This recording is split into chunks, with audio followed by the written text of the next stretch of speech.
Bienvenue le gazier, là on fait tout de suite à la première vidéo. On va parler de la récupération. J'ai voulu faire une vidéo à part vraiment parce que c'est un cas isolé. C'est on va dire des substituts à comment se fournir du bois. Donc voilà, on va partir tout de suite sur la récupération. Donc la récupération, c'est une mode en ce moment, c'est une mode depuis quelques années, mais c'est aussi une bonne initiative. Comment on reprend du vieux bois, redonner une âme à ce bois-là. Franchement, c'est très bien. Franchement, j'adore cette idée-là. Moi, je ne suis pas vraiment dans cette optique-là. Pas dans le sens où je ne veux pas respecter ça, mais je ne suis pas dans l'optique de faire de la restauration, de reprendre des vieux bois et tout ça. Ça, il y en a très bien des gens qui arrivent à le faire. Moi, c'est un petit côté qui m'agace personnellement.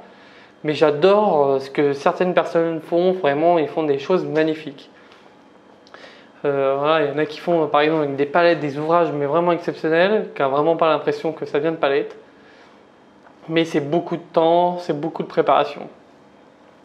Donc allez, c'est parti. Donc du coup, comme je disais, on peut parler de la palette, du vieux meuble, parce que souvent on récupère les vieux meubles de papy, grand-papy et mamie et on ne sait pas comment faire.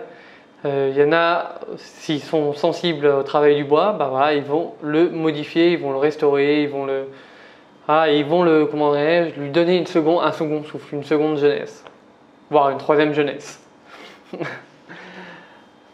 Ces vieux meubles-là, il faut savoir que l'avantage qu'ils ont, c'est que on peut tomber sur du bois noble et du bois surtout sec.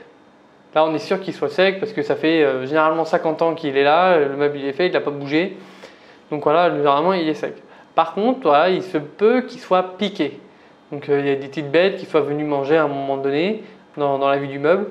Voilà, ça c'est un peu les petits inconvénients de tout ça, mais il faut savoir que c'est beaucoup de personnes qui font avec ça. Des chutes des entreprises, mais pas que. Ça peut être les chutes de ton voisin, enfin bref, des chutes de bois, excusez-moi. Les chutes de bois que tu peux trouver un peu partout. Généralement, moi je préconise les entreprises parce que les entreprises ont une quantité imaginable de chutes. Chaque année, ils en brûlent par dizaines de panneaux là, au total. Franchement, ça part, ça brûle et ça sert à rien. Que ce soit pour les panneaux ou pour le bois, c'est pareil. On fait le tri une fois par an. Et tout ce qui est plus utilisable pour nous en tant que menuisier professionnel, on le met au feu.